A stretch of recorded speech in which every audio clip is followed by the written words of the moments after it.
Sahana vavatu Sahanau bhunaktu Sahaviryam karavavahai Tejasvinavadhitamastu Ma vidvishavahai. Om Shanti Shanti Shanti. May the Lord protect us. May He nourish us. May we acquire the capacity to study and understand the scriptures. May our study be brilliant and may we not cavil at each other. Om, peace, peace, peace unto us all. Dear brothers and sisters, loving Sai Ram to all of you.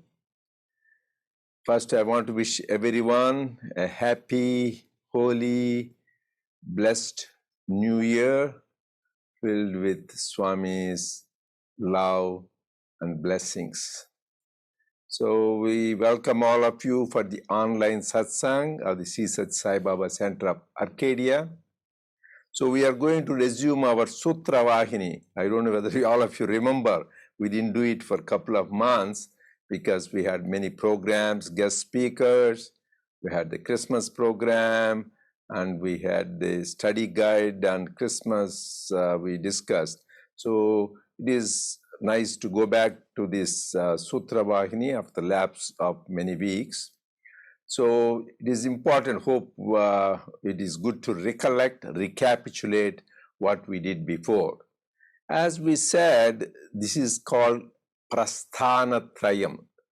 Three, in the spiritual journey, all of our travelers, we have three guidebooks the God in His infinite compassion has given. What are those? One is Upanishads, second is Brahma Sutras, and third is Gita. This is called Prasthanatrayamu. These scriptural text guides for all of us. We are all pilgrims on the spiritual path. This will help these three scriptures. Actually, these three Upanishads, you know, they are part of the Vedas. They are called Veda Anta. That means the last part of the Vedas is the Upanishads, in contrast to Samhitas and Aranyakas, which are the earlier portions, Karma Kanda and Upasana Kanda. This is Jnana Kanda, is the Upanishads. This is why it is called Veda Anta. Vedanta means end of Vedas. That's all. Vedanta is nothing but end of Vedas is Upanishads, which talks about the Jnana path, highest knowledge, that is Brahma Vidya. So this is useful as Shravanam. That is, always we said three things are important, right? Shravanam, Mananam, and Nididhyasanam. So Upanishads are good for Shravanam. There are 108 Upanishads, but 10 are given a lot of importance by the great masters, and our Adi Shankara, the great master of Advaita, he has given wonderful commentaries, and many others have done, many other great souls and great masters.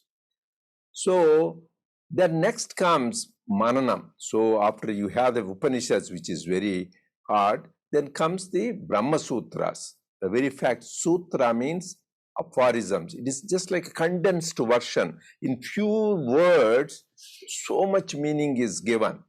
So that is why there are so many commentaries. The sutras are only so small and short, but the commentaries are so vast. And this is mainly for, that is why it is called for contemplation, Mananam. First, these Upanishads are for Shravanam, and Brahma Sutras are Mananam. You need to contemplate. You can't understand in one time. That is why this Punascharana, go on repeating this very thing. That is why these great sages and saints, Even Bhagavan Ramana, sit one place, sit quietly. That is why I told before 3 sutras. What is what? Hilo mat, don't go on moving, shaking, just be still. And bolo mat, don't go on chatting and talking too much because that will disturb. And then socho mat, don't go on thinking this, jumping this. So these 3, if you do, then you cannot think about these highest truths. That is not easy. So we need to still our body, still our speech, and still our mind. Then we can be in tune with God. So that is what Brahma Sutras, these are the essence which Swami in his infinite kindness and compassion has given the commentaries, and that we are discussing that. And then comes the third, which is Gita, which is for Nididhyasana, that is for practice. Because I know a lot of us in these days, we cannot go to the deep, these highest scriptures, Upanishads. That is why Lord Krishna was so kind. So it is beautifully said, Sarvopanishado Gavo, all the Upanishads compared to like a cow. Dogdha Gopalanandanaha. So who is milking the cow? Lord Krishna, Gopalanandanaha. Partho Vatsah is who is the calf who stimulates the thing is Arjuna. Partho Sudhir Bhokta Dugdham Gita Amrutam Mahat. So we are the one enjoy that milk.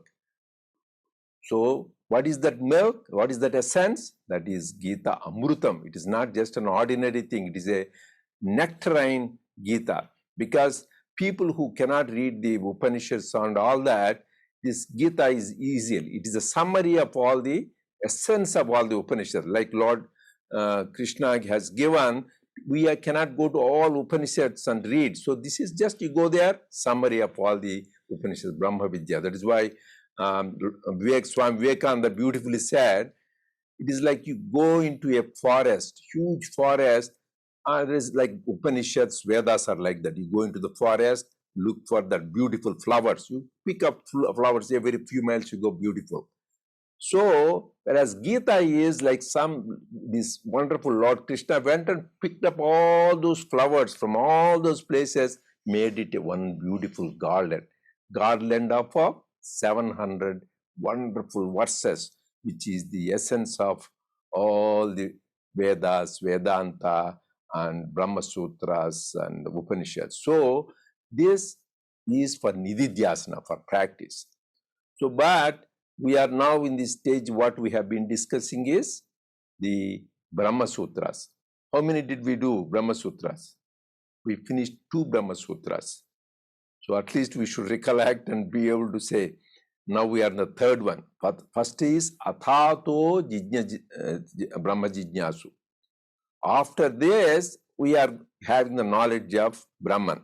So let us make it clear, Brahma Vidya, Atma Vidya is the same. That is the highest knowledge after which you are completely enlightened. So you realize the Brahman, that is even in Gita after each chapter, Upanishadsu Brahma Vidyayam Yoga Shastre always says this is Brahma Vidya because shows the way toward the experience of Brahman.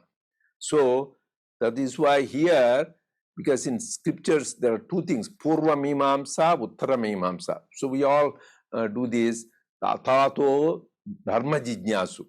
So in the Vedas, before I said Karma Kanda, we also do the Chandi Yajna, Rudra Homa, this Yajna, that Yajna, they're all good. But they are for ulterior, I want this, I want to have success in life, I don't want any obstacles, I want good health, I want wealth. So this is good. This is only up to a limit. So you can go to this. That is called Purva Mimamsa. But really, the Athato Brahma Jijnasa, that is important. This is the ultimate, after which there is nothing. Because even if you go to heaven, you have to come back. That's why Lord Krishna says, after you finish your good merit, you have to come back. So you're going on repeating the cycle of birth and death. So this Uttara Mimamsa, which is, we are talking about this Brahma Vidya, which is Brahma Sutras, is Uttara Mimamsa.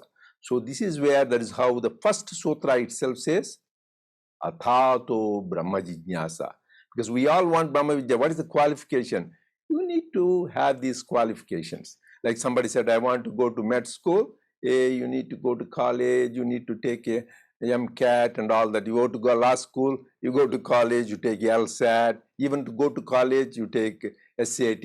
So even for just to think that you need a credentials. And here you are talking about the highest, having attained which there is nothing more to attain. That is anandam. You are bliss and bliss and bliss. So happy. That is why to attain that, how much more preparation you have to do. That is why the first one talks about athat. Everybody wants it. Really, are you ready for that? That is why you are. I don't want to tell again. Remember the story of Shidi Baba, how one man goes in search of Brahmajnana, but he doesn't want to even give 5 rupees. So how can you get Brahmajnana? Even Jesus says same thing. You can't serve 2 masters, God and money. So you need to do sacrifice so many things to get that knowledge. So first, what is that credentials? 4 important credentials. Viveka, which is fundamental discrimination, what is real, unreal. Second is Vairagya, giving up what is unreal and attaching to the real. That means giving up the illusory world, attaching yourself to God. And third is Shat Sampati.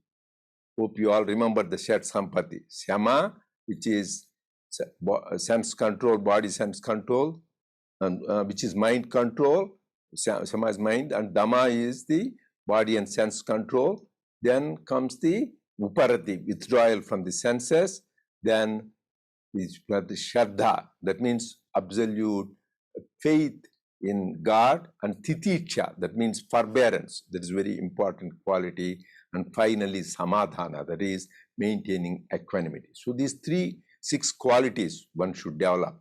This is Shama, Dhamma, Uparati, and Shraddha, Titicha, and Samadhana. So when you develop these qualities, then only we are ready. That is for the, and the fourth, what is the fourth one? Mumukshatvam, that is the ultimate, that is the most important. You should have the hunger for God, longing for God, desire for God. Not for most of the times we have, as Sri Ramakrishna said, people cry for wife, children, money, wealth, power, name, fame. Who cries for God? So, because when that means you give importance to wife or spouse or children, grandchildren, property, and name, fame, position, but you are wasting your energy and time. The highest is the one ultimate truth, God. That is what you should cry. And that is what people like Sri Ramakrishna, Tulsidas, Surdas, Mirabai, Tyagaraja, Annamacharya, they gave up all the things, Lord Buddha. So whenever you have to go in the search of the highest truth, you have to sacrifice these little pleasures. Otherwise, you can't get. That is the first sutra. Go back and read that, because this is a continuum. You can't break. So if you want to enjoy the third sutra, which we will do today, you should remember that first sutra. Second thing is Janmadasya Yatha. That means this Janmadi Asya Yatha. That means this creation, sustenance, dissolution, and this whole universe. This is nothing but Brahman. That is the experience. What all exists is Brahman. That is the experience. That is about the things. So looking outside and inside, you see only Brahman. They say Rama with open eyes, Rama with closed eyes.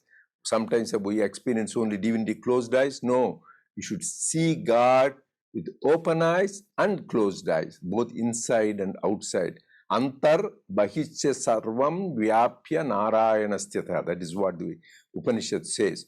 So both antar, inside and outside, is nothing but Narayana, nothing but the Lord. That is the experience we should have. That is why they say, don't seek God, but see God. You should see God in everything, everywhere, ever. That is the second sutra. Everything, whatever you see, it's just creation, sustenance, dissolution, and the whole universe is nothing but the manifestation of the Supreme Brahman. That is, you call Mother, or you call Vishnu, or you call Shiva, or you call any chosen deity, whatever name, because all names and forms are only gods. So just for our enjoyment, he takes the form of Rama, Krishna, Jesus, Buddha, Subramanya, Ganesha, all. So we should not different. Just like sugar, You can Mysore pak, laddu, or jalebi, or gulab jam, or cake, whatever it is, but the ingredient is sweetness. Similarly, God is sweetness. So he manifests. So that we should remember that. So we finished those two sutras. Then we started the third one. What is that? Shastrat Yonivat. So that means Brahman. Yoni means the womb. So who is the womb for that? Like Vishwa Yoni, we say. So the Yoni, the womb, or the source of all these Shastras is Brahman. So all these Vedas, they are not come from people. Like for example, Ramayana, Valmiki wrote. Mahabharata, Veda Vyasa wrote. But Vedas are not written by anybody. They are called Apaurusheyas. That means they were revelations from God. That means they are words from God. That is why they are very important. They are not written by any human being, Apaurusheyas. That is why there was no book. This is called Shruti. That means it was transmitted from one generation to another by talking. That is why they are called Shrutis. So these Vedas, Aparushas, that is why they have Anadi. There is no beginning, no end. They are there always.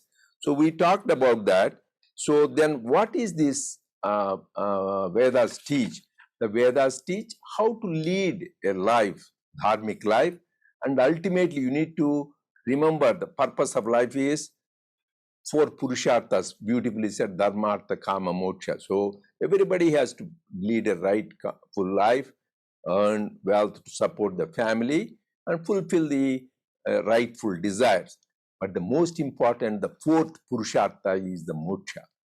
So Dharmartha Kama is, a lot of people try for that to the Purva Mimamsa or this Karma Kanda, but highest is the Moksha. That is for this, the Brahma Vidya helps. That is what we talked about. That is where we said he is the source of all scriptures. That is why they are called, these Vedas are called the breath of God. They are the exhalations and inhalation of God. So this is very important. Just it is not come from anybody. That is why this is the truth which has come from God himself. So that is what, and we should think Veda means origin started from the word vid. Vid means knowledge.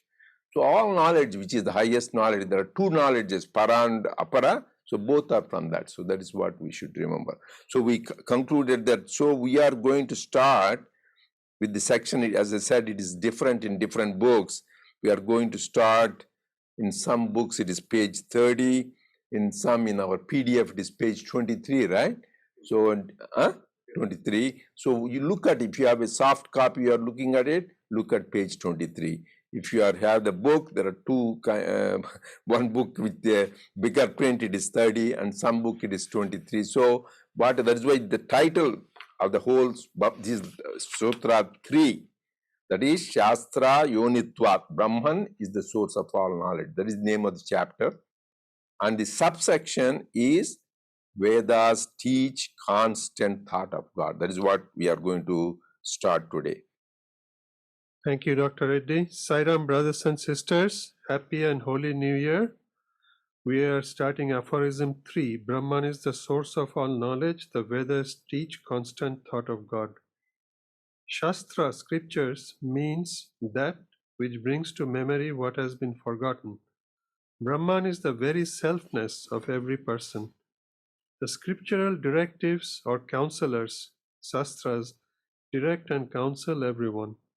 People yield to delusion and become one with the darkness caused by false values and attachment to the unreal, the me and mine. But Scriptures is the mother. She does not give up. She persists and pursues. She reminds people of their goal in order to ensure that they will be saved. Hence, the above aphorism declares that the scriptures are to be considered as the cause of the awareness of the incomprehensible, immeasurable, inexpressible Brahman. The scriptures are numberless and a lifetime is too short. Aspirants are plenty, doubts and hesitations are numerous, steadfastness is meager. As a result, no one can claim full mastery. Of course, one need not drink the entire ocean to know its taste. One drop on the tongue is enough. Similarly, it is impossible to understand all the contents of the scriptures, but it is enough to grasp the important lesson that is elaborated and put it into practice. This lesson is constant thought of God.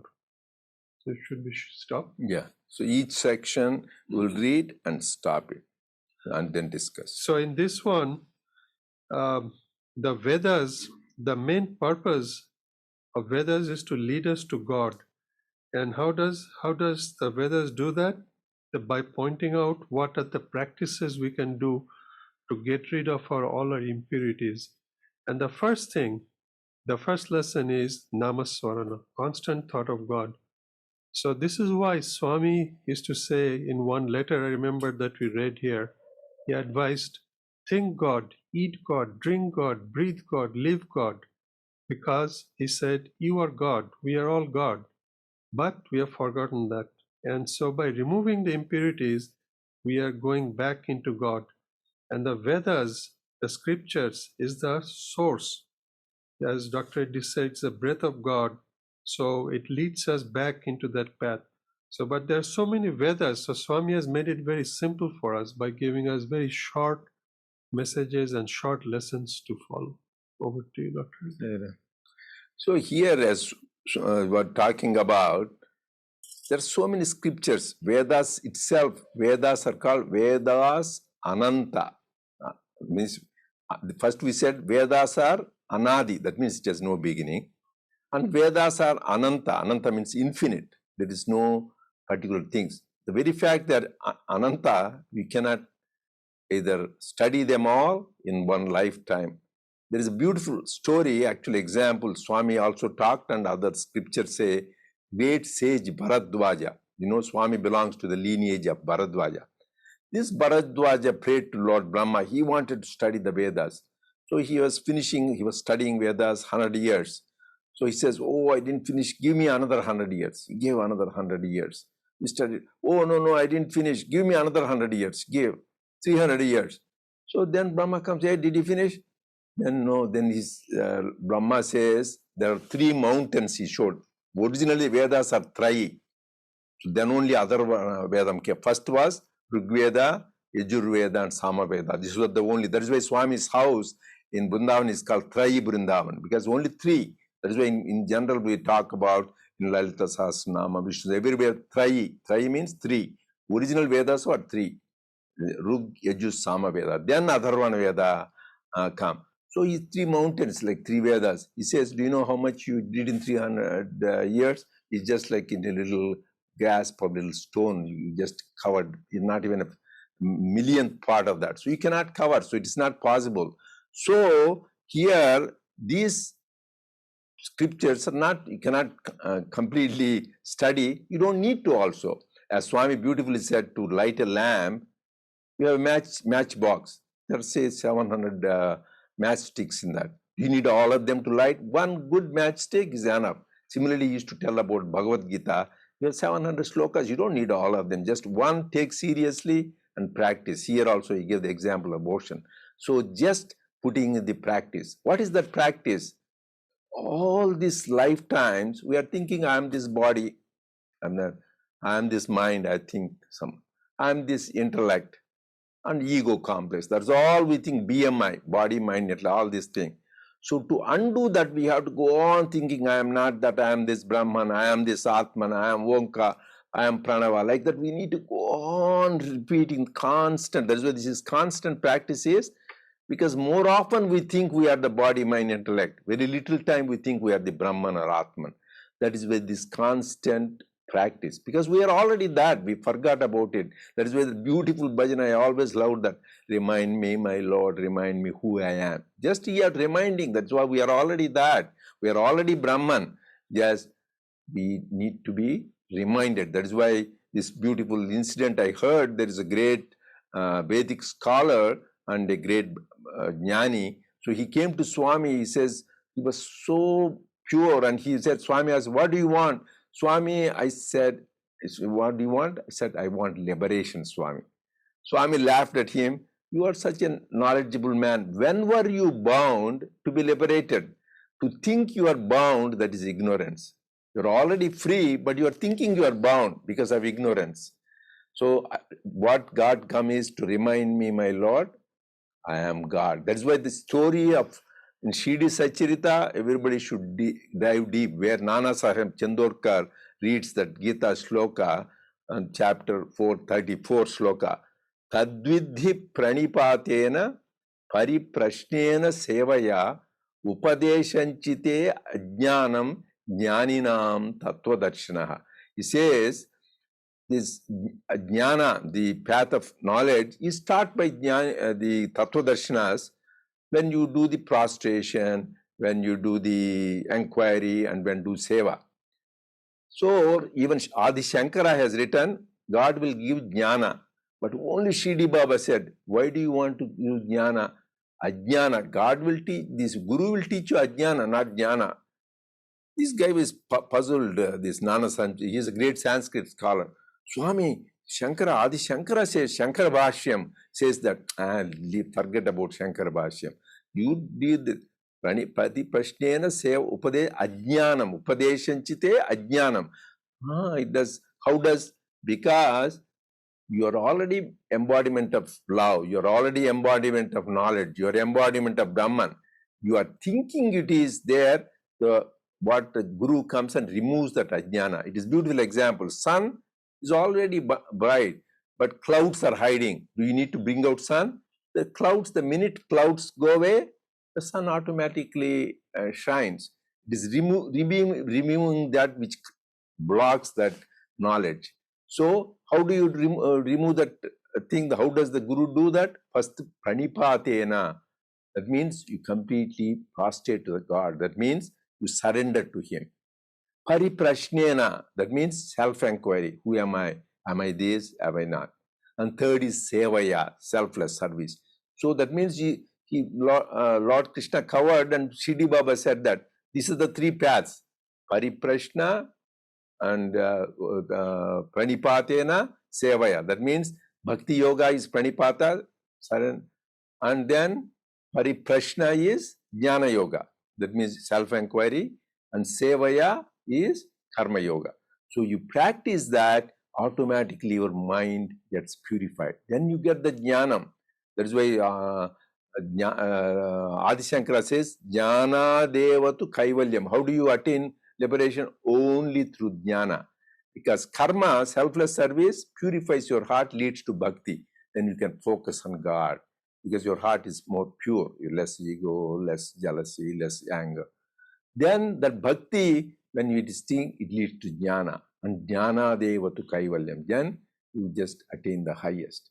So that is what it reminds. For that, how do you do that? Constant thought. Sarvada, sarvatra, sarvakaleshu, harichintanam. Always. So constantly, this thought of God should be there. Like your mind, like a miserly man, always thinks about the bank balance. That is what Sri Ramakrishna used to say. His mind is always there. Or some who is the romantic person always thinks about his beloved in the all the time. Similarly, your mind, because your most beloved is the Lord, always automatically, whatever we, as we were talking about, eating, drinking, walking, sleeping, everything, constant thought of God. Then once you have that constant thought of God, you are saturated with the, like Hanuman, how each hair could repeat the name of Rama. If you have that, then automatically that you are ready for the attainment or experience of Brahman, because it is something to be experienced. You can't comprehend, neither you can express. So this is very important information, that we are already Brahman, and what all we need to is get rid of it, and for that constant practice. Okay, continue that next section, Prahlada. Next section, Prahlada's unflinching faith in God. When Prahlada's father, Hiranyakashipu, drew him near and fondly asked him to repeat what he had learned from his teacher, Prahlada replied, I learned the secret essence of all learning. The father was glad and asked him, "Tell me the essential thing that you have mastered." Prahlada said, "Father, he who illumines everything, he who finally absorbs everything with himself, is the One, Narayana. Having him always in mind and experiencing the bliss thereof awards fulfillment to all." The boy uttered the name Narayana, which the father abhorred. He did not stop with that. Quote, "Father, you conquered the entire world, but you failed to conquer your senses. How then can you receive grace from Narayana? These material skills and worldly achievements are hollow possessions. The knowledge and experience of the One, Brahmavidya, that alone is to be pursued." Unquote. So in this little story, it shows how Prahlada grasps the essence of everything quickly. And the more important thing is he was not afraid to stand for truth and tell the truth to his father who has deluded himself. So our position is more like the father than Prahlada, but we should try to be like Prahlada and always speak the truth, practice truth, and be with that one truth. And that one truth for Prahlada is Brahma Vidya, that God is everything, everywhere, all the time, and we are it. Tattvamasi. We are that. Sayam.